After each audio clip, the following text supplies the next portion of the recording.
Dengan Allah Subhanahu wa taala senantiasa dalam maghfirah, dalam ridha, dalam rahmat Allah Subhanahu wa taala. Bapak-bapak dan ibu-ibu, alhamdulillah ini Senin. Mungkin pengajian Senin giliran saya ini mungkin Senin terakhir giliran saya. Mungkin nanti ditutupnya oleh Abah Thohir Senin depan mungkin. Ya Nek, Senin depan ya. Lagi panas. Berarti penutupan ya saya sekarang itu kata nenek Ana penutupannya minggu depan. Kalau minggu satu lagi itu udah puasa tinggal 2 hari lagi gitu ya, 2 hari lagi. Makanya tadi kata Thohir Senin depan ya udah, berarti kalau Senin depan, Senin selanjutnya saya nggak pulang dah. Maksudnya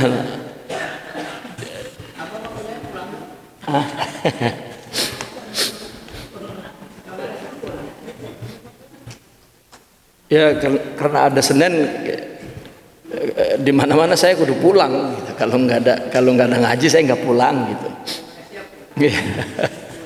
Berarti Senin ketiga itu ya karena udah deket Ramadan. Ramadan ngeri banget kalau udah deket ya. Kalau kedekatan Ramadan ngajinya ngeri kayaknya ya udah. Jauh-jauh hari udah ditutup bayar Ramadannya. Di mana Pak? Ini Pak.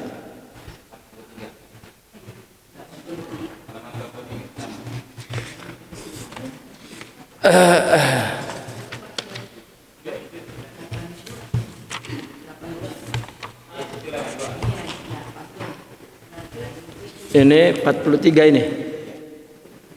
Bismillahirrahmanirrahim. Faslun. Qala radhiyallahu anhu wa nafa'na bihi wa bi ulumihi fid dharain amin ya rabbal alamin. Faslun fima yaf'aluhu al muridu hatta yajida syaikhan wa ma yakunu sya'nuhu idza lam yajidhu wa ma yujrihi syaikhu alaihi fi ayyami suhbatihi ila muntaha sulukihi. Pasal ini menjelaskan tentang apa yang mesti dilakukan oleh seorang murid sebelum mendapatkan guru, syaikh, sampai dia mendapatkan. Dan apa juga yang mesti dilakukan kalau dia tidak mendapatkan guru. Serta apa yang diberlakukan oleh syaikh di hari-hari suhbahnya hingga akhir perjalanan tarikatnya. Kalau belum dapat guru, apa yang mesti dilakukan? Dan bagaimana juga yang dia lakukan kalau belum dapat guru? Kalau udah dapat, maka apa yang mesti dilakukan juga ketika dia bersama gurunya sampai akhir perjalanannya. 3 perkara itu sebetulnya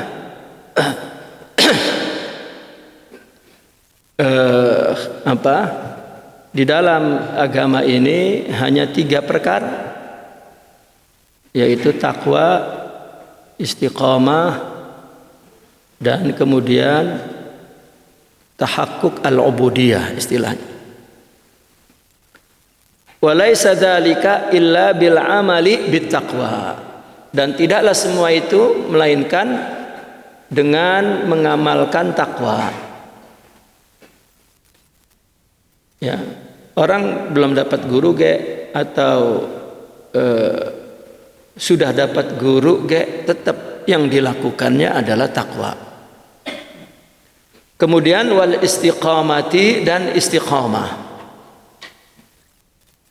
wa muqaddimatil fana, dan permulaan fana, fi dzalika, dalam semua itu, dalam takwa dan istiqomah. Wa bihi yajri fil mujahadah, dan dengan amal tadi itu semua berlaku di dalam mujahadah. Ada mujahadah dalam takwa, ada mujahadah dalam istiqamah, ada mujahadah dalam fana. Famujahadatu taqwa fi tarkil muharramat. Ya, mujahadah takwa itu meninggalkan muharramat. Mujahadah di sini adalah melawan hawa nafsu. Artinya begini, perjalanan seorang muslim di depan dia dalam hidup ini, kewajiban dia, ya, kita diciptakan oleh Allah sebagai muslim. Apa kewajibannya? Ya, yang akan kita lakukan nih sampai mati, sampai menjadi orang yang di dalam Al-Quran disebut orang yang bertakwa, orang yang muqarrabin, yang dekat, orang yang siddiqin, orang yang mukhlasin, atau yang aulia misalnya. Maka tidak ada yang dilakukan di depan dia melainkan takwa, istiqomah, dan fana. Ya. Fana istilah tasawuf, ya. Nah, 3 perkara itu yang dilakukan baik orang nggak ada guru atau ada guru, gitu. Namun sebaiknya ada guru. Maka di mana orang mulai perlu ada guru, gitu. Nah, lalu apa yang dilakukan kalau nggak dapat guru? Ya, di dalam takwa, istiqamah, dan fana. Nah, tiga step itu, kedudukan itu ada mujahadahnya. Mujahadah takwa yaitu fi tarkil muharramati wa fi'lil wajibati, di dalam meninggalkan yang diharamkan dan mengerjakan kewajiban-kewajiban.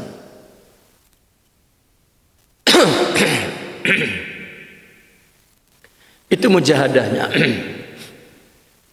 Wadzalika, dan yang demikian itu mimma takfi fihil kutubu, sesuatu yang cukup di dalam perkara itu, ya, kitab-kitab saja.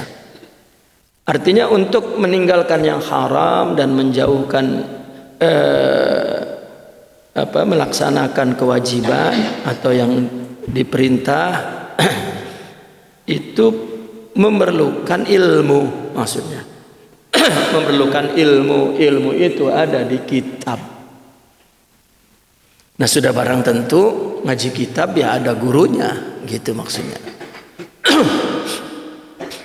Itu sebab diterangkan guru itu ada 3. Ada syaikhut ta'lim, guru ngaji. Ini untuk orang yang ingin melaksanakan perintah Allah, menjauhi larangan Allah. Ini berarti dia dalam wilayah takwa nih. Mula-mula yang kita lakukan adalah takwa, melaksanakan perintah dan menjauhi larangannya. Ini perlu kepada ilmu. Ilmu itu ada di kitab, maka perlu ngaji sama guru ngaji, gitu. Wa yakunu syaikhu mu'inan fihi bi akhdhil ahdi tawassuqan wa tafakkudil ahwali i'anatan. Adanya syekh, nah ini syekh baru guru sufi, ya, guru tasawuf, ya, di fasa, ya, di tahap takwa ini, ya, ini hanya mu'inan, sebagai apa mu'inan itu? Penolong, pembantu. Yang utamanya adalah guru ngaji. Ya. Mu'inan fihi, ya, di dalam takwa tadi itu. Bi akhdil ahdi tawassuqan, dengan mengambil janji sebagai ikatan. Ya, tapi sifatnya mu'in. Ya, untuk membantu dia dapat meninggalkan yang haram dan melaksanakan kewajiban. Dan juga dengan apa syekh itu membantu kita? Tafaqqudil ahwal, mengintrospeksi keadaan dirinya. Ya, i'anatan, ya, dengan mendapatkan bantuan. Artinya guru membantu untuk tafaqqudi al-ahwal. Ya. Mengapa tafakkud itu? Mengintrospeksi, meneliti, ya, menanyakan terhadap diri sendiri itu. Alal khafiyati, ya, mana? Wa tanbih. Dan guru juga membantu untuk tanbih. Tadi, ya, guru membantu dengan mengambil janji. Orang perlu janji, gitu. Karena Nabi dulu mengambilnya janji itu. Orang diambil nggak diambil emang berjanji sebetulnya. Cuman sejak Nabi juga janji itu diucapkan agar ada komitmen. Ya, kayak orang organisasi dah, diangkat jadi pengurus kan udah pasti dia punya kewajiban menjalankan program. Tapi tetap aja disumpah, dibaiat, gitu. Kalau enggak kayaknya enggak sah, gitu. Ya, sampai kadang, ya bukan kadang, malah akhirnya jadi formalitas doang, gitu. Mau enggak mau jadi pengurus, ya, disumpah gitu. Ya, padahal dalam hatinya sambil ngejalanin sumpah, saya sebetulnya malas banget saya jadi ketua majelis taklim, disumpah baik, padahal malas baik, gitu. Akhirnya sono ini ya malas baik. Nah, maka itu menjadi formal akhirnya, menjadi tradisi, ya, menjadi hanya formalitas doang. Padahal janji itu lebih kepada faktor psikologi, ya, agar ada komitmen. Itu. Nah, guru ini membantu dengan apa lagi? Dengan tafaqqudil ahwal, ya, mengintrospeksi dirilah keadaan, dan juga memperingati, ya, terhadap hal-hal yang tersembunyi. Itu kan banyak yang kita nggak paham, kenapa begini, kenapa saya jadi malas, kenapa saya, ya, misalnya nggak khusyuk, kenapa saya, ya, bawaannya marah mulu, kenapa saya bawaannya sedih baik, kenapa ogah baik. Nah, itu kan hal-hal yang, ya, itu perlu kepada guru. Wa hadza syai'un takfi fihil ukhuwah. Dan ini adalah sebetulnya sesuatu yang cukup oleh ukhuwah. Artinya jangan ambil resiko ngambil guru dulu, karena ada etika yang perlu dijaga. Jadiin temen dulu, ya.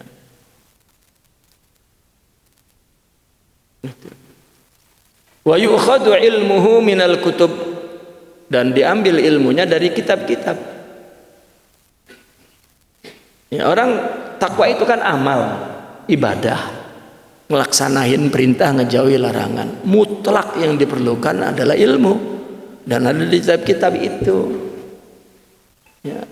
Gimana sih orang pengen melaksanakan perintah Allah dan menjauhi larangannya? Saya mah apa kata guru dah, gitu. Enggak ngaji? Enggak. Lah bagaimana itu? Kalau dia ngikutin guru semuanya, guru qiyamul lail gitu. Guru, ya, kawin lagi jangan. Ini yang masalah ibadah, ya. Masalah menjalankan perintah, menjauhi larangan Allah Subhanahu wa taala. Makanya di sini guru sifatnya, maka lihat, fasyaikhu fihi mustahabbun. Guru di sini sifatnya mustahab. Ya, mustahab itu adalah penganjuran aja. Ya. Hanya dianjurkan, kayak kalau bisa mah, kalau enggak apa-apa gitu. Karena keperluan utamanya di sini bukan guru di sini bukan syekh. Syekh di sini maksudnya mursyid, murabbi, begitu. Namun yang perlu adalah guru ngaji, syaikhu taklim, takwa. Ya, namun mustahab, ya, artinya dianjurkan, belum diwajibkan, belum sangat diperlukan, baru dianjurkan. Nah, orang-orang dulu, ya, orang sahabat mengambil agama dari Nabi Shallallahu Alaihi Wasallam itu min aqlihi wa qalbihi. Ya, bukan hanya cahaya itu diambil dari akalnya saja, artinya ilmunya saja, tetapi min qalbihi, cahaya dari hatinya, apa sifatnya, akhlaknya, tutur katanya, apa semua, dan bagaimana menghadapi masalah-masalah itu. Lalu sahabat juga memberikan agama kepada tabi'in sama, apa yang ada di akalnya dan apa yang ada di hatinya. Itu sebab ketika mulai ada ilmu, ya, ada ilmu dari Al-Quran, dikeluarkan ilmu-ilmu, dan mulai orang di agama ini ya mengaji kitab itu, untuk tahu perintah Allah, tahu larangan Allah, kan itu adanya di kitab, di ilmu. Ya, kalau ngajinya dulu hanya perintah Allah sholat gitu, ya, terus larangan Allah jangan sampai nggak sholat gitu, ya, puasa nggak boleh nggak puasa kalau cuman itu. Terus kehidupan di dalam rumah, bertetangga, bersahabat, bekerja di tempat pekerjaan itu, kemudian ya dia jadi bos atau jadi anak buah, jadi emang agama nggak ngatur itu, ya, jadi camat, ya, jadi menteri, nah emang agama nggak ngatur. Di situ ada jalan untuk melaksanakan perintah Allah, menjauhi larangan Allah. Ya, jadi ustadz, jadi kiai, memang nggak ada etikanya, nggak ada adabnya, nggak ada ilmunya. Itu. Nah, maka perlu guru. Ya, Nabi pun menyuruh ngaji sampai tua. Bukan sampai tua, sampai mati. Ini mah belum mati, udah berhenti. Ya. Ya. Nah,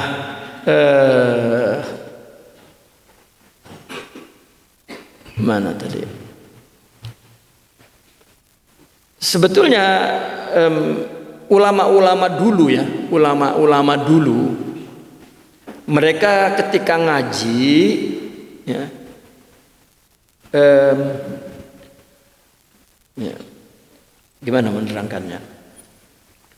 Tadi dari Nabi memang mereka mendapatkan agama itu adalah min aqlihi wa qalbihi, gitu. Katakanlah ketika dulu Nabi dakwahnya sir, ya, itu ketika itu kan salat cuma 2 kali kan, pagi dengan, ya, menjelang matahari terbit dan menjelang matahari terbenam. Salatnya kan itu aja. Rasulullah, Sayyidina Ali, Sayyidatuna Khadijah, Sayyidina Abu Bakar, dan sahabat-sahabat lain nengok, lihat, oh, salatnya 2 rakaat, ikut. Gitu. Yang dipelajari pada saat itu adalah ahwal, akhlak. Ya, kamu sabar, jangan, ya, membalas kejahatan orang, jangan, itu terus yang ditanamkan. Tazkiyah. Ya, makna tazkiyah itu dipraktekkan oleh Nabi. Kan ada tekanan, ada hinaan, ada, itu dilarang oleh Nabi untuk melawan. Itu. Artinya itulah ajaran ke jiwanya tuh. Baru kemudian ada wahyu, baru ilmu tuh. Terus ya, tapi mereka mendapatkan dari Nabi semuanya. Nah, sampai kepada para a'immah lah, para imam. Kita jangan menyangka bahwa Imam Abu Hanifah, Imam Malik, Imam Syafi'i, Imam Ahmad itu orang pakar fikih kayak lulusan syariah gitu. Yang enggak tahu hadis, enggak tahu akidah, enggak tahu tasawuf istilahnya sekarang. Tidak. 4 khulafa ar-rasyidin itu juga seorang politikus, pimpinan negara kan. Dan dia juga seorang faqih, ahli hukum. Baca kitab Tarikhut Tasyri', sejarah pembuatan hukum itu dari Nabi mesti ke Khulafaur Rasyidin. Dan Nabi dan juga Khulafaur Rasyidin juga mengontrol jiwa umat. Inilah hatinya. Ya. Sayyidina Umar betul-betul keliling ke anak muda, memastikan dia tidak berdusta, dia tidak menipu, dia tidak ya. Ini dan imam 4 pun, Imam Malik tadi kan, Sayyidina Abu Bakar, Umar, Utsman, Ali, itu kalau digelari sekarang faqih, sufi, mufassir, muhaddis, rajul siasi, ya, rajul iqtisadi, seorang ekonom, seorang politikus, seorang sosiolog, seorang psikolog, ya, apalah yang telah ilmu itu sudah dicabang-cabangkan, ya, itu semua ya ada pada diri sahabat dan pada sahabat 4. Kita jangan anggap imam mazhab 4 itu cuma tahu fikih doang, dia sufi. Dan itu kan habis dibahas ya oleh Imam Al-Ghazali dalam Ihya Ulumuddin itu. Kata Imam Ghazali, istilah fikih sekarang itu sekarang di zaman beliau itu abad ke-5 dengan istilah fikih di zaman sebelumnya salaf itu berbeda. Fikih betul-betul enggak terpisah dengan akhlak itu. Gitu. Baru disebut ahli fikih. Apalagi mundur lagi ke belakang di zaman Nabi. Faqih itu mufassir. Itu. Ya, di zaman a'immah fikih itu tauhid fikih. Tasawuf fikih. Bahkan tasawuf disebut al-fiqhul akbar. Belum ada istilah yang lain. Fikih itu masih luas, tapi kemudian ya setelah ditutupnya pintu ijtihad di abad ke-5, fikih itu adalah perdebatan hukum, ya, hukum-hukum syara yang mukhtalaf. Siapa yang pintar berdebat hukum-hukum fikih itu pakih. Gitu. Maka karena itu kesannya jadi tiap hari perang aja sama yang anti, sama yang berbeda. Ya, perang sama Wahabi, perang itu buang-buang waktu. Ya, olok nasi, olok bensin, ya, buang-buang waktu. Itu fikih sekarang. Ya. Nah, maka timbul madrasah tasawuf, madrasah tarekat gitu. Sebelumnya tidak. Semua ulama pasti apabila dia udah ngaji maka pergi ke ahlillah. Apakah dia jadiin syekh atau jadiin akh? Ya, akh ini saudara, kalau kata kita jadi sahabat gitu. Karena dalam bahasa Arab sahabat itu ya bersahabat kepada guru, bersahabat kepada teman gitu. Metodenya suhbah. Suhbah kan kita artikan sahabat. Tapi kita kalau suhbah itu diartikan berguru gitu. Padahal suhbah itu qudwah, meneladani orang yang sempurna, jadiin guru atau jadiin teman. Begitu makna real kitanya. Nah, orang lagi ngaji perlu tuh kepada orang soleh untuk tadi tuh, ya, mengambil komitmen janji agar dia bisa melaksanakan perintah Allah bisa. Nah, itu sunnah yang mahjurah, sunnah yang banyak ditinggalkan. Dan tafaqudil ahwal, meneliti dirinya. ya, dan memperingatkan sesuatu yang dia belum paham, belum tahu, belum, ya. Maka lalu dia bilang wa hadza syai'un takfi fihi al-ukhuwah. Sebenarnya perkara ini cukup dengan ukhuwah pun enggak apa-apa, jangan. Ya. Ngerti sakingku belum perlunya kepada guru sufi itu. Ya katakanlah ini kedudukannya seperti seorang pelajar, santri. Gitu.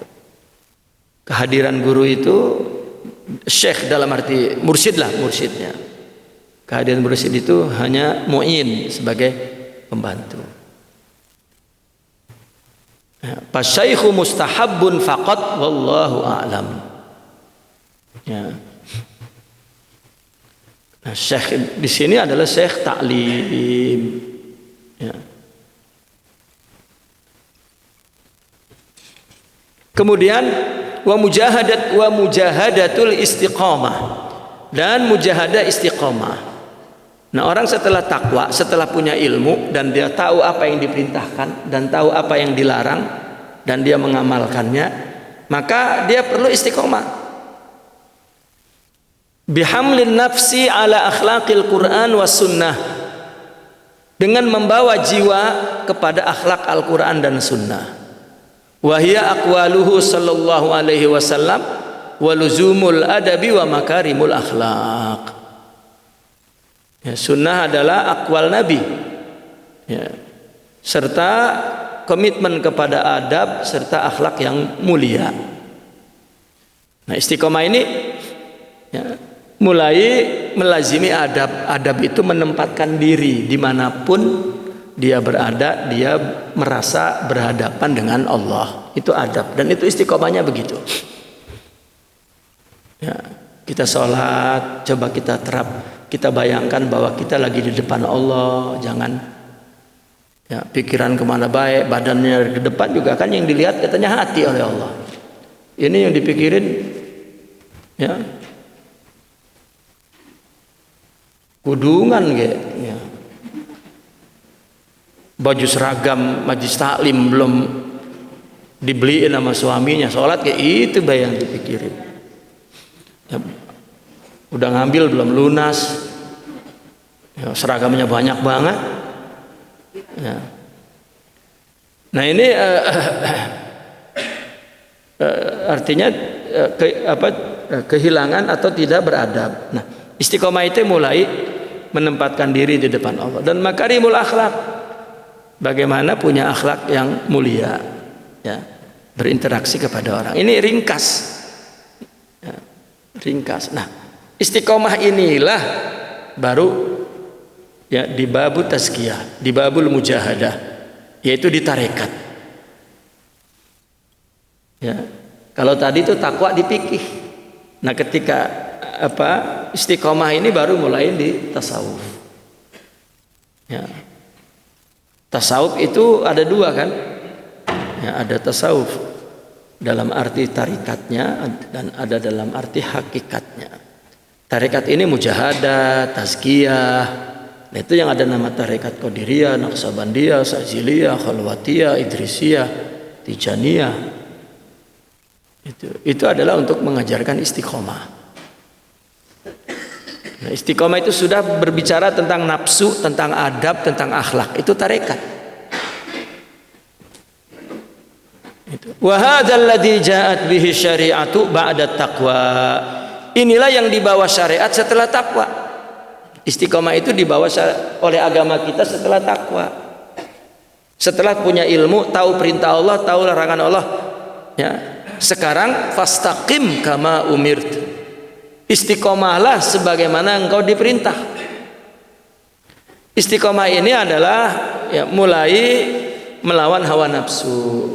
Istiqomah ini mulai beradab kepada Allah, ya, dengan istilah yang praktisnya di dalam tasawuf, ya, hamlin nafas itu mujahadatun nafas. Ya, beradab itu adalah iqbal, ya, Allah, sidqut tawajjuh, hatinya menghadap kepada Allah. Ya. Imam Ibnu Arabi bahkan mengatakan, Istiqomah itu adalah ja'lu al-ibadati iqamatan lillahi, menjadikan ibadah lurus tegak untuk Allah. Ya. Jadi istri kepada suami biar jelek-jelek suami, ya, mana udah makin ompong, suami udah jelek madah. Tetapi itu, ya, jalan kepada Allah. Itu namanya istiqomahnya tuh. Ya, nggak cukup lah, saya tiap hari masak, tiap hari lo nggak pernah berhenti sampai karang. Tapi merasa nggak bahwa memperlakukannya adalah itu berinteraksi kepada Allah. Jadi harga seseorang itu ya seharga penciptanya. Apalagi syariat sudah mengatur ini orang tua, ya, ini saudara, ini suami, ini istri, ini tetangga. Lah kan ada hukumnya dalam syariat. Jalan kita untuk melakukan ibadah kepada Allah. Mau bagaimana kayak itu? Yang ya orangnya yang kita itu. Nah, kita kan sering yang dihormati yang model mana dulu. Lah emang ente punya sifat untuk menghormati. Menghormati itu memang kepada orang bukan, tapi hormat itu adalah sifat yang ada dalam diri kita yang diwajibkan oleh Allah. Begitu. Itu adab itu. Di sini Allah minta sabar, di situ Allah minta ridho, di sini Allah minta maafin, di sini Allah minta husnuzon, di sini ya Allah minta mengalah, di sini Allah minta kenapa? Interaksinya ke Allah, jangan ke orang. Ke orang memang enak baik lihatnya. Yang lihat laki bosen enggak? Ya. Lu lagi katanya gitu. Nah sama bapak ya, kalau cuma atu mah lu lagi gitu. Coba kalau bukan ada istiqomah, ya, enggak jadi ibadah. Enggak jadi ibadah. Iya, seperti Al-Imam Ahmad, Imam Ahmad Ar-Rifai sebetulnya ya. Yang bininya Masya Allah buadernya luar biasa. Orang-orang udah nyuruh nyerek, dia diam baik gitu. Ya, dibiarin aja istrinya ngomel aja, itu nggak berubah. Nah ini masalah istri ngomel berubah. Ya, istrinya nyuruh bermusuhan sama saudara, ikut suami. Itu bukan bininya yang salah, suaminya yang goblok. Nah udah bini begitu, ya bukan bininya yang salah, suaminya yang goblok. Kenapa? Karena ibadahnya tidak kepada Allah. Coba Imam Ahmad tadi itu, ya udah banyak orang nyuruh cerai, orang mau. Ya begitu ditanya, ya kata kitanya emang apa sih? Apa kata dia? Kalau dia saya cerai, lalu ibadah saya apa? Orang yang dikasih Allah itu. Lah saya suruh nolak apa yang dikasih Allah? Ya Allah ya Rabbi, itu kan Adam. Ya. Kudunya mah pas lakinya kawin lagi, kan itu Allah. Lah ya lu saya kudu nolak. Ya Bu. Lah diem baik. Nah inilah istiqomah, ini nggak bisa istiqomah. Ya udah dah, jangan itu dah. Ya, kan banyak yang lain urusan hidup ya, banyak yang lain. Ya, iya lagian yang boleh poligami itu cuman kiai, cuman ustad. Ya. Kalau suaminya mau kawin lagi tanya emang abang ustad, kiai gitu.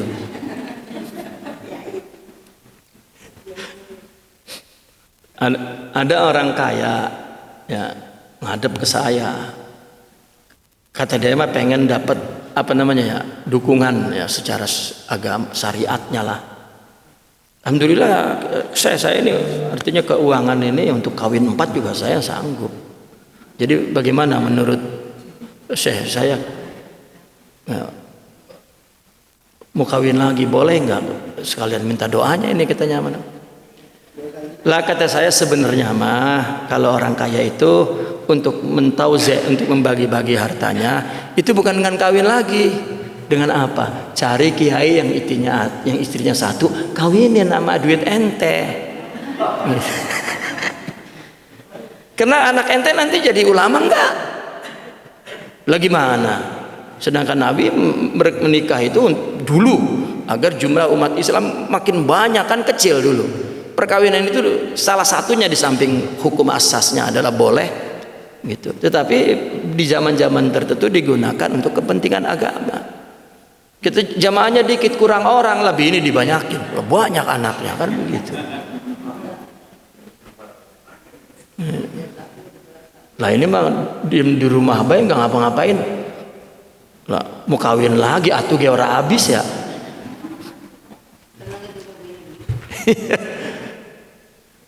Nah ini adab namanya, itu adab. Itu Imam Ahmad ngomongnya begitulah, kalau saya cerai ibadah saya apa? Lah orang itu yang dikasih sama Allah. Nah ada jawaban yang kedua, terus kalau cerai kira-kira ada nggak yang bisa nyabarin itu perempuan kayak gitu, katanya gitu. Ada nggak yang bisa nyabarin? Udah sampai mati Imam Ahmad itu bininya begitu baik. Tapi rupanya begitu mati bininya berubah menjadi waliyatullah. Kenapa? Karena kemarin dapat perlakuan dari suami yang baik-baik.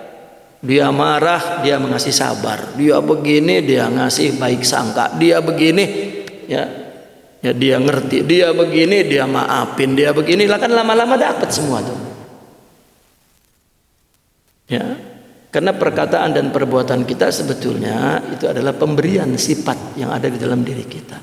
Kalau marah-marah mulu itu suami, ya dapat, makanya apa, jantung pada mati duluan suaminya tuh. Ya. Banyak janda makanya ya, kali itu ya gitu. Apa yang tidak ada adalah adab. Adab itu menempatkan diri di hadapan Allah di waktu, tempat, dan orang yang berbeda. Ada tuntutannya. Maka orang adab itu perlu akhlak. Ya, perlu akhlak. Ya, kalau akhlak itu boleh disebut budaya karena adalah perilaku yang tumbuh dari sifat mulia, berinteraksi kepada orang, tetapi mesti punya adab. Apa? Hakikatnya kepada Allah, jangan kepada orang. Kalau kepada orang jadi budaya beneran. Dan tasawuf mengajarkan akhlak itu bukan untuk membangun, bukan sekedar untuk membangun budaya, ya, tetapi untuk membangun insan, manusia rohani. Nah ini istiqomah namanya. Wa nadabat ilaihi awamal khalqi. Ya, syariat membawa ini istiqomah setelah takwa dan juga menganjurkannya agama ini, ya, kepada yang dibawa tadi itu setelah takwa kepada awamal khalqi, semua orang, ya. Maka tarekat itu tidak berarti orang tertentu doang, enggak, semua, ya. Awamal khalqi, semua orang secara umum, ya, al khalqul ammah, manusia secara umum itu setelah takwa itu mesti istiqomah.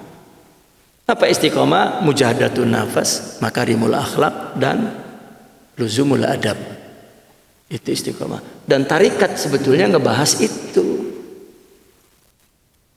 Ya, tarikat itu yang dibangun.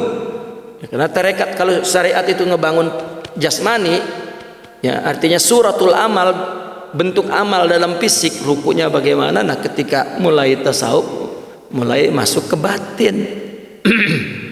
Ya, bagaimana ada nafsu di situ agar melakukan kebaikan itu bukan untuk nafsu, dan mulai menghadapkan hatinya kepada Allah dengan adab.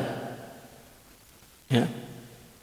Kalau tidak, capek, gue punya laki begini, udah pegel dah. Lah ngapain pegel? Dikasih pahala banyak banget itu, tahu-tahu di akhirat pahala kita banyak banget itu gara-gara megelin suami. Sebaliknya sama. Itu. Nah, karena tidak punya kesadaran terhadap kelalaian yang sudah lelap di dalam dirinya, lalainya sama Allah itu udah lelap banget, udah nggak ngerasa. Padahal fisiknya melakukan aktivitas agama, tapi hatinya sama sekali. Itu namanya tidak ada adab kepada Allah. Ya. Wa amma talabuhu min jami'il khalaiq biwajhin nadabi wal irsyad. Dan tolabnya kepada yang dibawa setelah syariat, oleh syariat setelah takwa, ini istiqomah maksudnya. Itu dilakukan dari semua makhluk. Secara apa? Nadab. Ya. Ini nadbun ini lebih tinggi daripada mustahab. Kalau mustahab dianjurkan, kalau nadab ini ya ditekankan, begitulah. Wal irsyad dan bimbingan. Ya. Ini pun patakfi fihil kutub, maka cukup ini kutub, wa yu'inu alaihil ikhwan, dan sahabat bisa menolong terhadap perkara ini. Tetapi wasyaikhu aula, kalau ada syekh itu lebih utama di bab al-istiqomah. Ya. Memang kita ada buku-buku akhlak, buku-buku adab ada. Nah ini cari teman yang soleh, yang sudah melaksanakan, yang punya adab, maka hidup dengan dia agar kita dapat diperbaiki. Nah kalau enggak ada orang yang soleh itu, maka dia meskipun dapat ilmu dari kitab dan ngaji terus, tidak maju perjalanannya menuju kepada Allah. Rohaninya tidak meningkat, artinya tidak akan menjadi orang yang dekat kepada Allah. Tidak. Wasyaikhu aula li ilmihi bima yaliku bil insan. Syekh di sini maksudnya mursyid, murabbi dalam tarekat. Itu lebih utama karena dia mengetahui terhadap segala sesuatu yang sesuai untuk manusia. Ya, yang sesuai dengan manusia. Itu. Kita sudah bahas di belakang, ada zahid, ada abid, ada alim, faqih, ada murabbi. Ya. Seorang faqih mungkin tidak zuhud. Mestinya mah kalau dalam istilah faqih zaman salaf itu udah pasti zuhudnya, tapi faqih di abad kemudian udah terpisah istilah itu. Ada faqih tidak zuhud, ada zuhud tidak faqih. Ya, ada abid juga tidak faqih, tidak alim.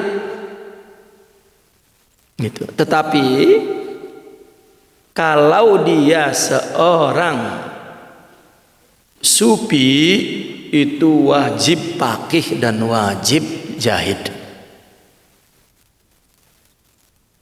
Sehingga orang untuk menjadi sufi, ya, itu syaratnya adalah fikihnya sempurna.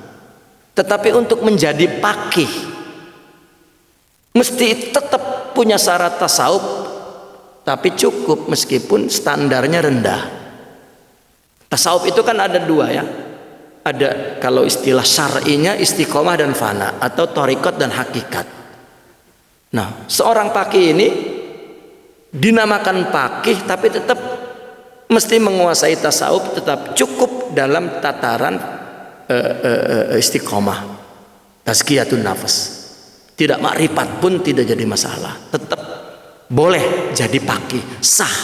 Tapi kalau untuk jadi sufi nggak bisa kalau nggak fikih. Ya. Maka Imam Al-Junaid sebagai ustadz, artinya imam dalam tasawuf, dia bilang man lam yahfazil Quran wa lam yaktubil hadis la yuqtada fi ilmina hadza. Ya, tidak menghafal Al-Quran, tidak menulis hadis, maka tidak boleh ya jadi mursyid dalam tasawuf. Begitu sebetulnya maknanya. Ya. Nah makanya orang yang pengen jadi mursyid itu ilmunya nggak sampai, tazkiyahnya nggak ada. Ya. Kalau saja ada, dia tahu bahwa kedudukan itu berat. Itu. Ya, saya ingat dulu Abah Nawawi sambil ngomong, ini kursi katanya banyak yang dengkiin, dia kira ini enak. Ya, dibakar loh di api neraka katanya begitu. Ya. Dulu kita ngelihat, wah itu genengan enak ente duduk di situ kan gitu. Ternyata ya banyak sekali ucapan-ucapan mereka dalam kitab-kitab seperti itu, dan itu serius. Ya, bukan main-main. Nah ini idhu jahilun binafsihi muhibbun laha. Karena manusia itu banyak yang enggak tahu dirinya dan banyak yang cinta kepada dirinya, nafsunya. Maka ketika orang istiqomah itu sudah mulai perlu kepada guru, karena dia yang lebih mengetahui tentang kelayakan sebagai manusia. Ya.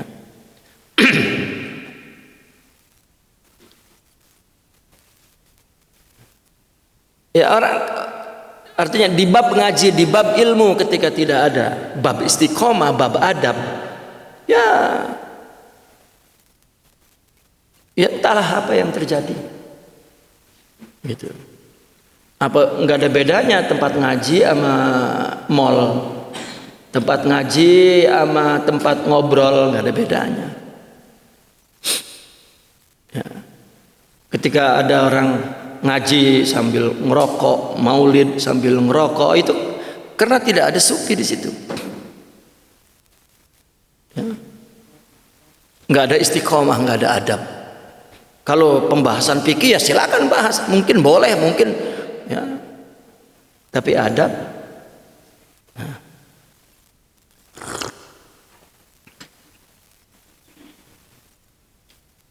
Wa hubbuka syai' yu'mi wa yusim. Nah, karena orang sangat cinta kepada dirinya, dan cintamu kepada sesuatu itu membuat buta dan tuli. Fayata'ayyanu ruju'u ila syaikhi fi ta'yini ma yaliqu fihi. Maka ta'ayyan ini lebih bersifat wajib, mesti ya. Cuma dengan dalam bahasa yang halus, jika fayata'ayyanu ruju'u, maka sudah berkewajiban merujuk ya kepada syekh, menjadikan referensi syekh itu untuk ta'yin ya, memastikan apa yang layak untuk dia. Wa yakfi akhun basirun hadhikun wa aqlun yaqifu inda tahqiq. Cukup juga teman yang punya basir, yang punya kebijakan, kecerdasan, hadhik tajam, aqlun berakal, yaqif inda tahqiq betul-betul berdiri pada sisi hakikat sesuatu. Jadi bukan hanya melihat zahir, tapi melihat ya hakikatnya di sisi Allah. Wa hadza ab'adu wa aqall. Ya, dan inilah yang lebih abad ya, yang lebih maksimal, yang lebih minimal. Maksimalnya syekh, minimalnya yang gitu. Fasyaikhu fiha, maka syekh di istiqomah ini mutaakkidun aktsara minal lati qablaha. Syekh di dalam istiqomah ini lebih mutaakkid, lebih dipastikan, lebih pasti, lebih kuat ya, dari yang sebelumnya ketika takwa. Takwa sebagai mu'in saja. Tapi kalau sudah pengen istiqomah, maka itu baru perlu guru. Bal yakadu an yakuna wajiban, hampir wajib ya, hampir wajib.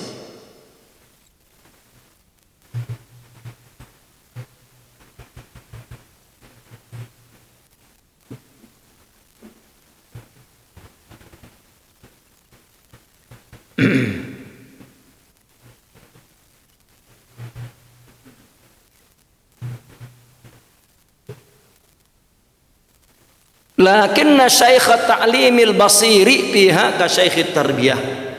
Akan tetapi guru ngaji juga yang basir, itu ya kalau bahasa kita mah yang awas, artinya yang batinnya ada adabnya, batinnya ada akhlaknya. Itu udah sama sebagai syaikh tarbiyah. Ya ini Ya beliau kan hidup di abad-abad 9 ya, jadi udah jauh ke zaman Imam Al-Ghazali dan sebelumnya, yang mana pada waktu abad pertama, kedua, ketiga, keempat, guru taklim ya guru tarbiyah sekaligus. Ya, tasawuf itu hanya orang datang untuk urusan fana, makrifat, syuhud. Itu. Nah, di zaman Imam Al-Ghazali berubah. Kenapa? Karena guru ngaji doang.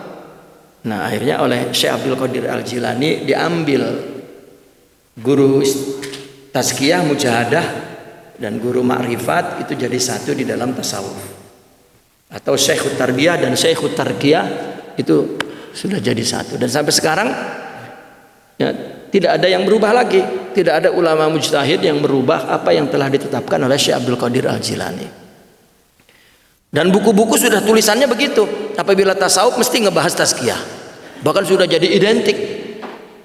Dan sudah ulama-ulama ahli bahasa juga udah menyusun kamus-kamus begitu. Jadi nggak bisa lagi dirubah.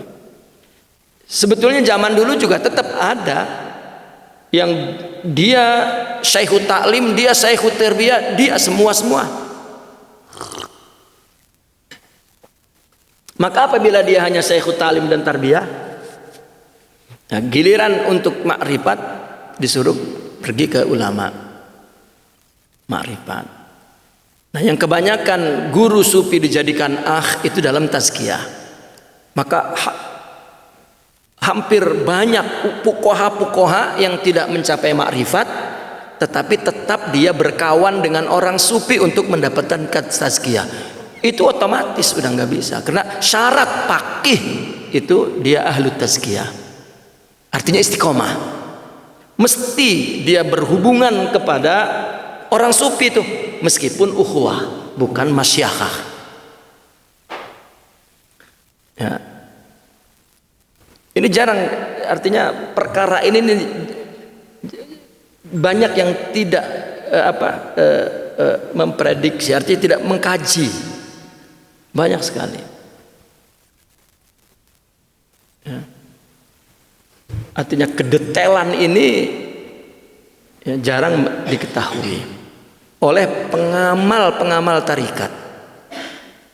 Itu saya hampir memastikan ya, se-Asia Tenggara itu ternyata alpa perkara ini, pengamal tarikat.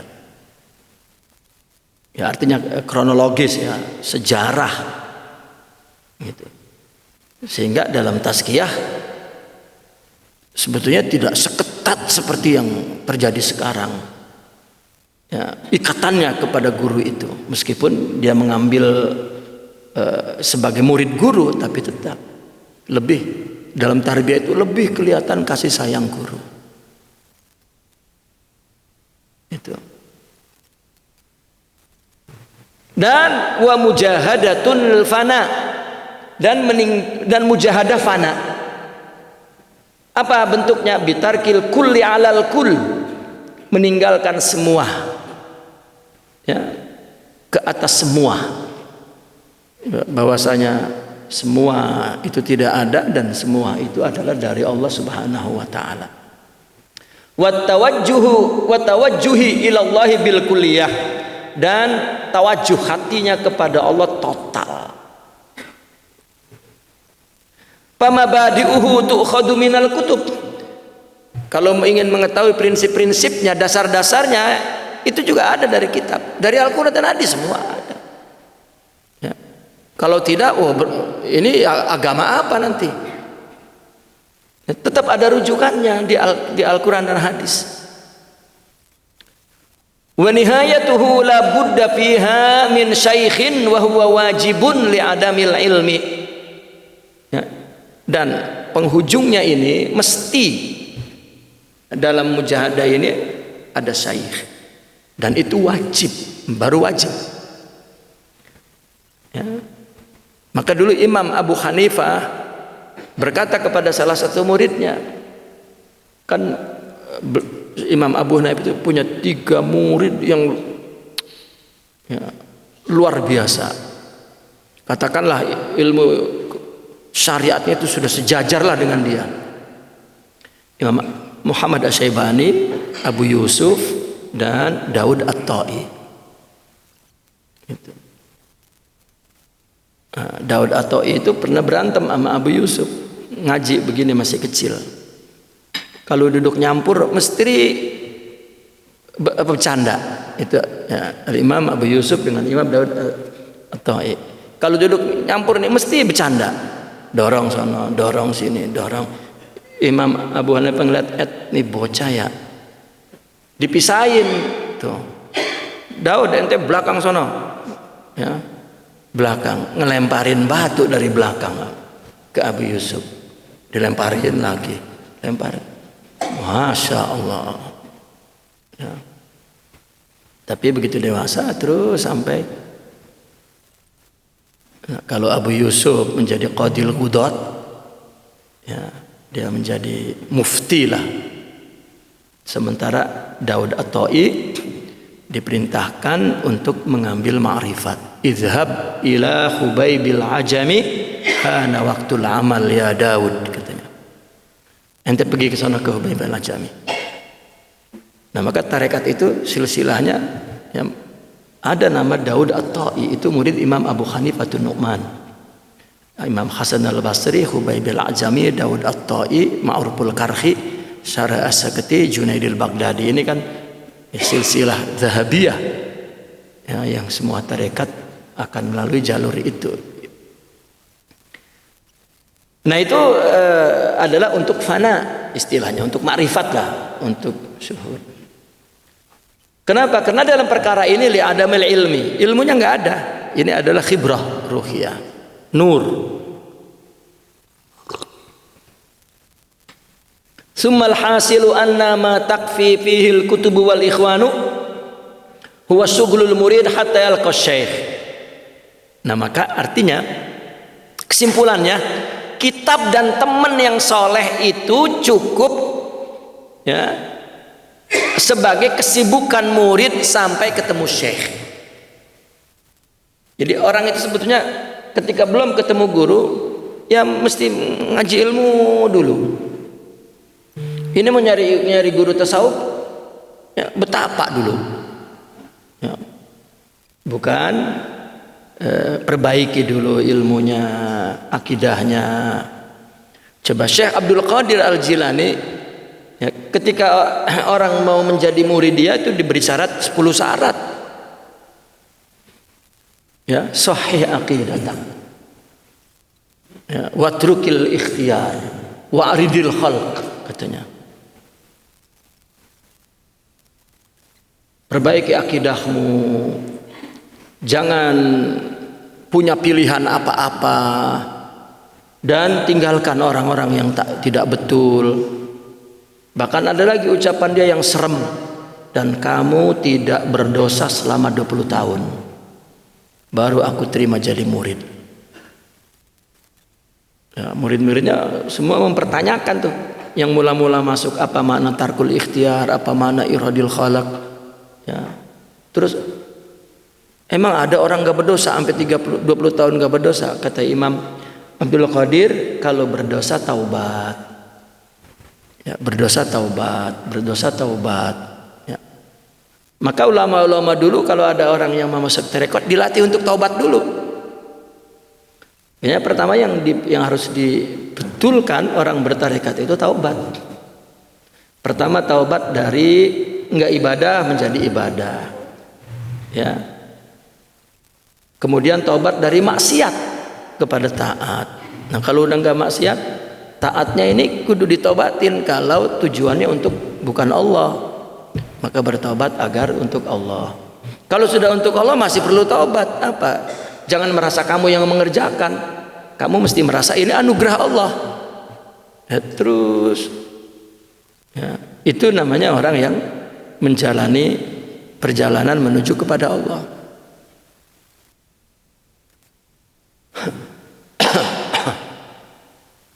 Maka sebelum ketemu guru ya, dia cukup dengan kitab dan cukup dengan orang-orang yang soleh, atau jadikan guru itu orang yang soleh,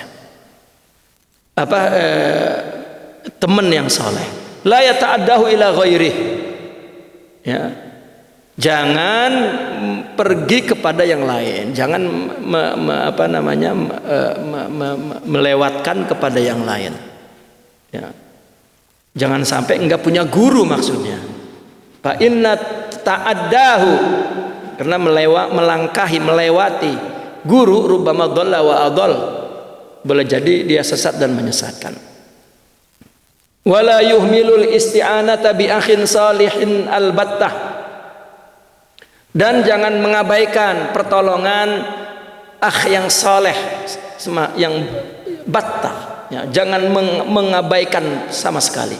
Fa in lam yajid fa bi amsalim man yajiduhu, kalau enggak mendapat syekh yang sempurna maka dengan orang yang amsal, yang serupanya lah, ya, yang dijumpainya. Wah, enggak ada guru ya, karena syekh kan ada banyak syaratnya. Syekh itu pertama alim bil Qur'ani wal hadis wa ulum syar'iyyah wa ulum al haditha wa ulumul aqliyah wa ulum, ya. Sebenarnya seorang mursyid yang kamil itu syarat yang pertama adalah ilmu, tahu Al-Qur'an, hadis, tahu ilmu syariah. Ilmu syariah kan berarti shorob, nahu, balaghah, fikih, usul fikih, hadis, ilmu hadis, tafsir, ilmu tafsir. Itu kan berarti mengerti itu. Bahkan ilmu hadisah, ilmu baru modern tentang sejarah, tentang politik, tentang ekonomi. Di zaman ini kan orang sakit kena politik, kena ekonomi. Kalau dia buta, ya, kalau dia tidak ngerti semua itu, gimana ngobatinnya? Kan irsad itu kan tausifud dawa gitu, meresepkan dawa, obat gitu sesuai dengan penyakitnya dan memberikan penjelasan yang real itu. Jadi perlu keilmuan yang tinggi. Yang kedua, khabirun. Ya, ada yang mengatakan yang kedua arifun, ma'rifat. Artinya menguasai akidah Ahlussunnah wal Jamaah, ilman wa amalan wa sulukan wa dzauqa. Berilmu dan mengamalkan tauhid serta berperilaku tauhid serta zauknya juga zauk tauhid. Yani punya ma'rifat. Dan yang ketiga adalah khabir. Khabir ini wali. Artinya kenapa kata khabir?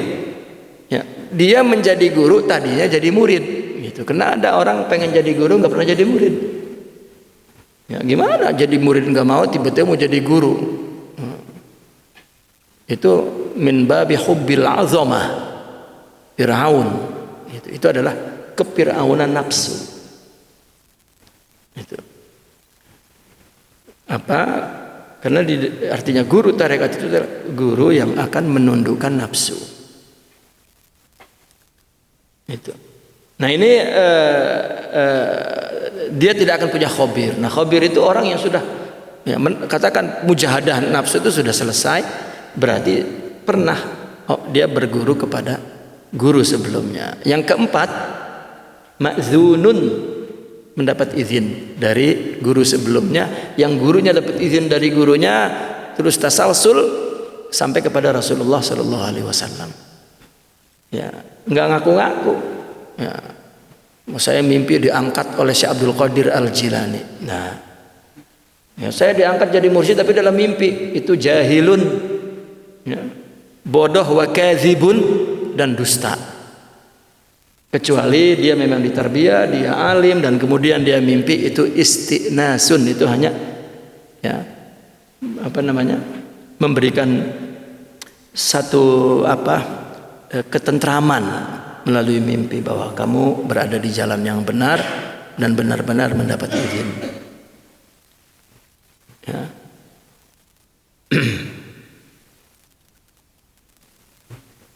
Wa haitsuma wajada man yajri ma'al haqqi talaban aw ta'liman aw isyaratan falyasta'in bihi fi mahalli la syaikha lahu bihi wa in lazamahu.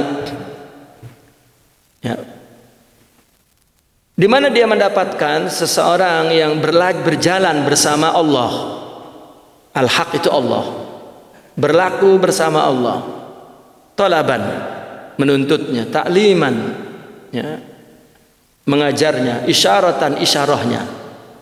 Maka mintalah tolong kepadanya ketika di saatnya di tempat yang tidak punya syekh dia, ya.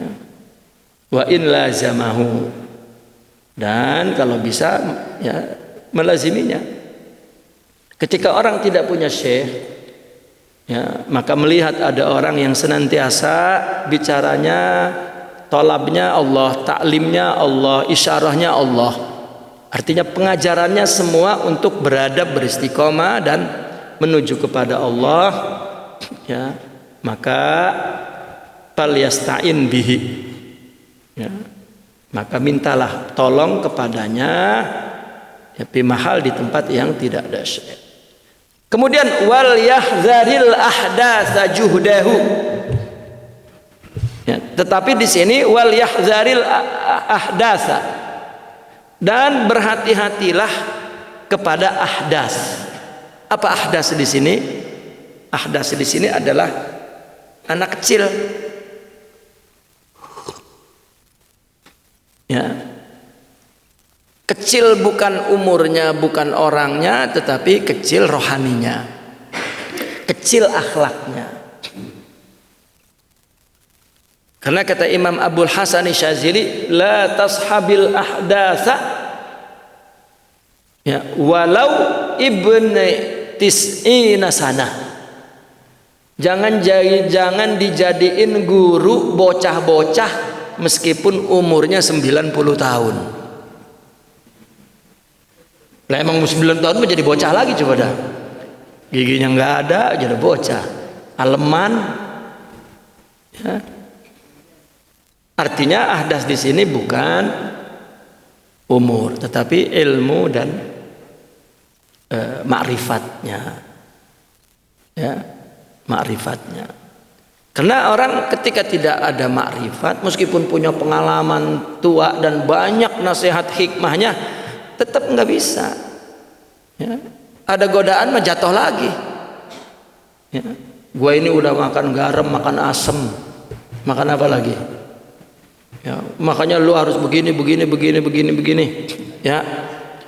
Hati-hati lo kalau punya duit banyak, hati-hati sama cewek. Lah kalau dia punya duit banyak disuruh dikasih cewek, lalu lupa lagi tua ge. Iya, kenapa? Karena nggak ada hadrah ilahiyah, nggak ada bimbingan Allah di dalam jiwanya, nggak ada. Nah, coba Imam Al-Junaidil Baghdadi, dia kamil itu umur 21 tahun, mursyid kamil 21 tahun. Sekarang kayaknya nggak ada dah, ya.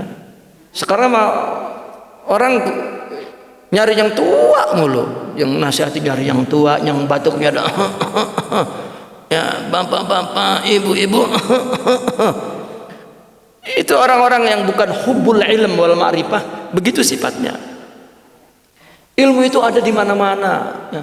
Bahkan sejarah berabad-abad orang udah tua pensiun nggak dicari, diambil tabarruk.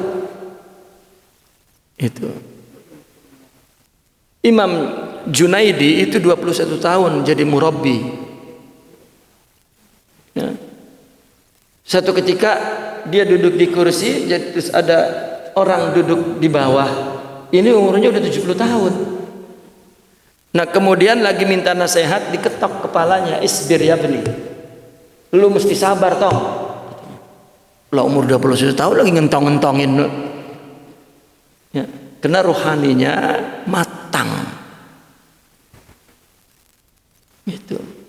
Sekarang orang masuk tarekat itu nanti nunggu umur 40 tahun. Dikira setelah umur 40 tahun makin kuat rohani. Lah udah kebanyakan rusak, lah makin susah memperbaikinya. Makin susah. Ya. Saya sampai bikin pesantren tuh di Malaysia.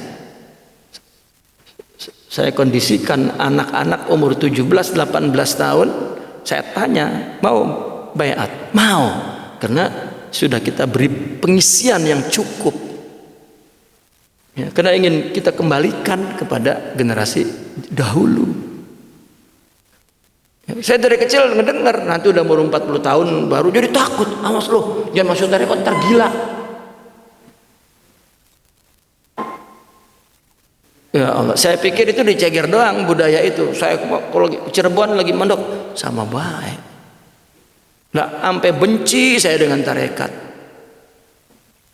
Itu baru begitu ke Mesir, saya mula-mulanya mau nyari kesalahan dalam tarekat. Jadi saya nggak berhenti baca kitab.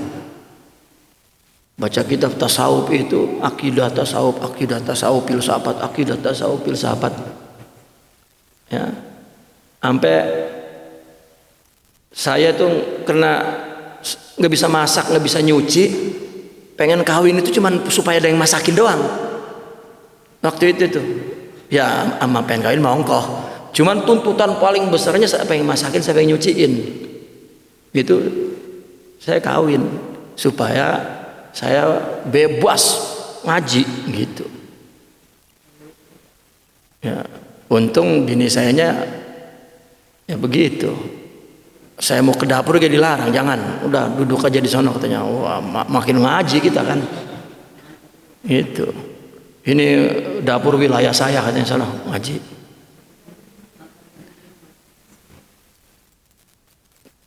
Nah, lama-lama saya mau mengkaji tasawuf, mau mengkanter, mau menghancurkan. Itu. Lama-lama malah jatuh saya. Ya, maka saya di Mesir, teman-teman saya yang pada waktu itu enggak nyangka saya aktif di tasawuf, enggak. Saya dianggapnya orang pergerakan. Ya. Ini ada teman saya itu Ustaz Gapur di Mesir tuh. Dia ngelihat saya dulu pergerakan, bukan sufi. Karena saya mencari di mana nih kelemahannya tasawuf. Gitu. Ternyata malah tenggelam di dalamnya. Nah, ini baru memahami tasawuf begini lah. Yang dulu kita dengar nggak ada. Makanya kata saya itu jangan-jangan slogan dari Yahudi yang ingin merusak tasawuf. Ya, akhirnya kita mengkaji tasawuf Jawa, tasawuf Sumatera, tasawuf Borneo, tasawuf Semenanjung, tasawuf petani, ya, tasawuf Filipina, tasawuf India, tasawuf terus.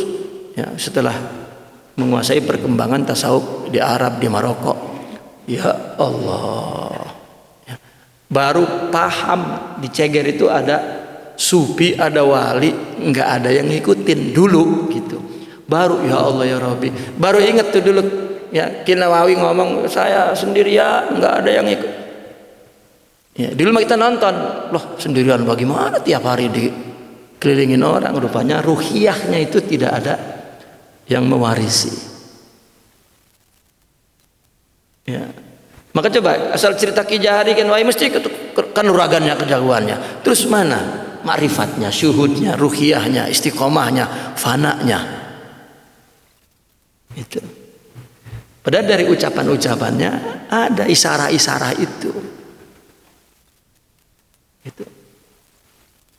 Ya. Dulu yang ngedenger Ceger dikatain Kiai mikul surga neraka, Kiai. Ya mungkin karena di sekitarnya jarang yang bertarekat, jarang yang tasawuf. Ya. Sampai saya sendiri tumbuh ya. Ya bukan ingin membela, tetapi ya ingin menjelaskan bahwa tasawuf itu begini, tarekat itu begitu, dan dulu yang dibawa oleh Kiai Ceger itu betul, benar, gitu. Nah sementara yang tidak mengambilnya ya tidak memahami, ya, tidak memahami, cuman ngeliat itu galak banget, ya gitu. Galaknya doang. Kayak ibu-ibu nih saya suruh ngaji tuh diem, jangan ngobrol. Galak banget, bukan galak bu. Itulah ajaran tasawuf. Gitu. Pas ngaji sama orang lain ribut. Ntar katanya kalau ngajinya sama Jirohim baru katanya diem. Wah iya. Iya. Sampai ada yang itu kiai gila ya katanya, marah-marah mulu. Kapok manggil lagi. Ya. Wal yahdharil ahdas juhdahu fa innahum yanquduna alaihi tariqahu. Hati-hatilah dengan ahdas ya, dengan segala juhudnya. Ya, wal yahdharil ahdas yani ya ma'a juhdihi yani juhdahu yani bayanuhu itu atau bayan ya, bayanu yani juhdal ahdas. Hati-hati dengan cara upaya orang-orang yang memang bukan ahlinya dalam tarikat. Kenapa? Karena justru mereka merusak tarikatnya sendiri.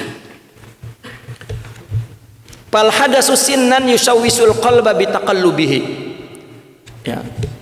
Kalau muda umurnya itu akan mengganggu hati dengan karena masih bolak-balik hatinya. Wal hadasu aqlan kadzalik, yang masih muda akalnya wa huwa alladzi yanqadu lil auham, masih mengikuti ilusi-ilusi, wa yaqbalu kullama yulqa ilaihi, dan menerima segala yang datang kepada pikirannya, ya, kepada wahamnya, ilusinya. Fala yathbutu ala halin bima huwa bihi, maka tidak kekal, tidak sabit terhadap satu hal yang ada padanya. Wal hadasu diyanatan kadzalik, yang muda agamanya juga sama. Wa huwa alladzi yattabi'u kullana'ikin wa yatalawna fi muamalatihi wa ahwalihi, yang mengikuti segala teriakan dan yatalawan, dia berubah, terwarnai di dalam muamalahnya dan akhwalnya. Orang begini ikut begini, orang begitu ikut begitu. Wal hadasu tawajjuhan, dan hadas tawajuhnya huwa allazi yasluku tariqan khilafat tariq, dan dia menempuh jalan yang berbeda dengan tarikat tasawuf. Allazi anta alaihi, yang kamu berada di, yang kamu tekuni. Wa in tafaqtum fi talabil haq, jika kamu keduanya sepakat dalam mencari hak, tidaklah kamu berdua sepakat dalam mencari hak, illa an yajriya ma'aka bima anta bihi, kecuali dia berjalan bersamamu kepada apa yang kamu cari itu, kamu yang dengan itu, kecuali memang dia paham ilmunya dan agamanya dan akalnya dan usianya sudah menuju kepada Allah, baru itu boleh. Wa inin parada bihil muntazimu, meskipun dia in parada itu tersendiri, bihi al muntazimu, secara muntazimnya, secara keterkaitannya kepada yang lain. Artinya dia bukan orang tarikat lah, tetapi dia orang yang munfarid, tetapi muntazim, dia teratur ya, bicaranya, perbuatannya, agamanya. Wa qad qala asy-syaikh Abu Madyan radhiyallahu anhu, kullu man lam yuwafiqka ala tariqika fa huwa hadatsun.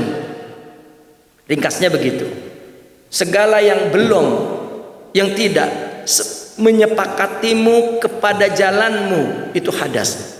Maksudnya orang kalau belum pernah melakukan perjalanan tazkiyatun nafs, mujahadatun nafs, ya, tahzibul akhlak, dan belum pernah menjalani istiqomah, adab, meskipun wa in kana bena sab'ina sana, meskipun umurnya 70 tahun, artinya ulama ya, apalagi udah muda, akalnya belum dewasa, agamanya tidak kuat, baru ilmunya doang, nggak bisa ya, karena dia mesti istiqomah, mesti rohaninya yang dewasa.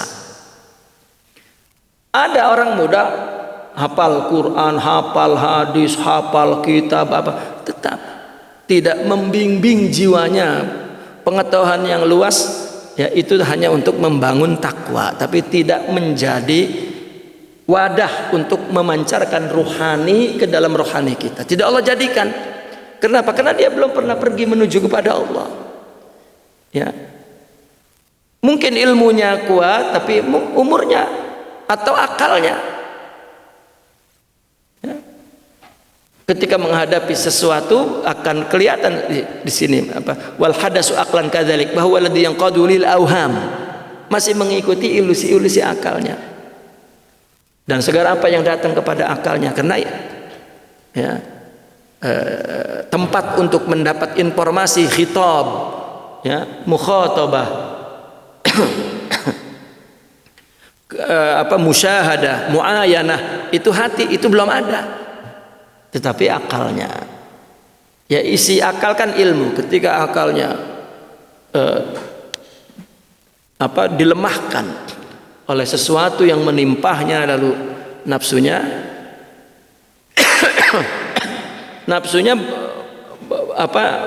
bangun aktif, nah akhirnya masuk ya ke dalam jiwanya. Nah akalnya lagi lemah ya. Kenapa? Karena dia lagi menghadapi musibah, lagi marah-marah. Nah maka mana ilmunya? Ilmunya enggak ya, hilang sudah, karena ilmu adanya di akal ya. Imannya adanya di akal. Nah, kalau akalnya terganggu maka nafsu mengalahkannya. Selama nyaman, tenang, nggak ada apa-apa, itu ustadz ya dengan ilmunya yang banyak ya, mungkin dia boleh menyampaikan dengan baik, menjelaskan dengan tenang. Tapi jika ada problem, akalnya terganggu, nafsunya masuk merusak jiwanya. Itulah waham. Tapi ketika rohaninya sudah sempurna ya tidak, maka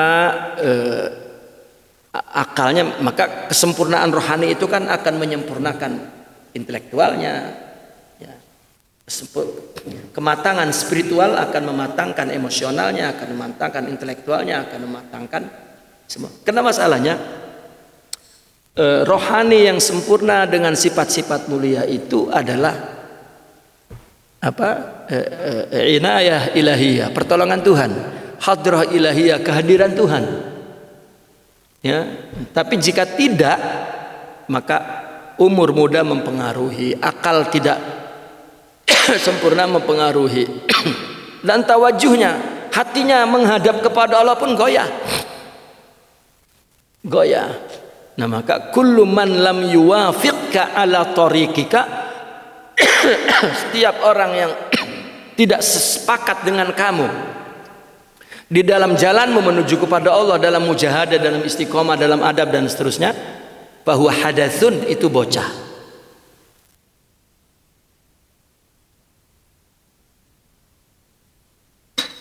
Wa in kana bna sab'ina sana, meskipun 70 tahun. Seperti di Mesir kan ada perselisihan Syekh Ali Jum'ah dengan Syekh Salafi. Yang Salafi itu umurnya udah tua, lebih tua daripada Syekh Ali Jum'ah. Kata Syekh Ali Jum'ah, iyal gitu. Ya, dasar bocah katanya. Ya, sampai zaman sekarang banyak ada direkam disebarin. Lah orang set udah tua gitu dia. Dikatain, ya, iyal itu bocah. Gitu. Fa'rab dzalika wa'mal bihi tursyad. Ya, au tarsyud. Maka ketahuilah semua itu tadi dan amalkanlah, engkau akan terbimbing. Jadi ringkasnya bab ini adalah bagaimana belum punya guru, maka ngaji. Ya, ngaji terus ngaji.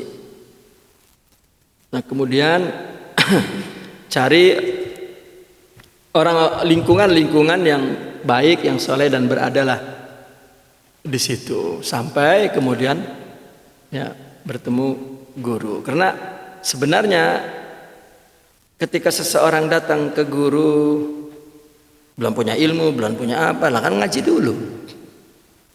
Ya, orang-orang sekarang ada orang yang nggak ngerti apa-apa, wah kalau orang tarekat itu nanti mengenal Allah, habis itu wah dia akan jadi orang, saya masuk tarekat gitu. Habis masuk tarekat yang bukannya ngaji, zikir aja.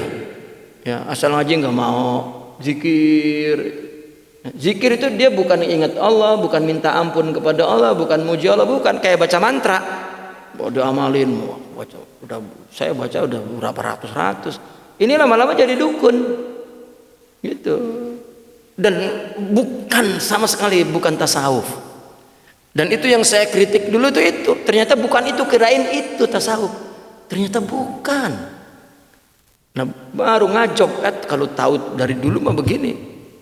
Ya, kita sangat memerlukan, sangat penting. Ya, maka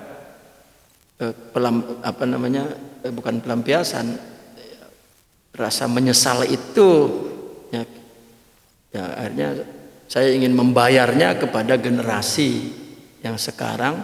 Saya lebih fokus kepada remaja-remaja yang berilmu dan dibawa untuk mengenal Allah Subhanahu wa taala. Al-Fatihah.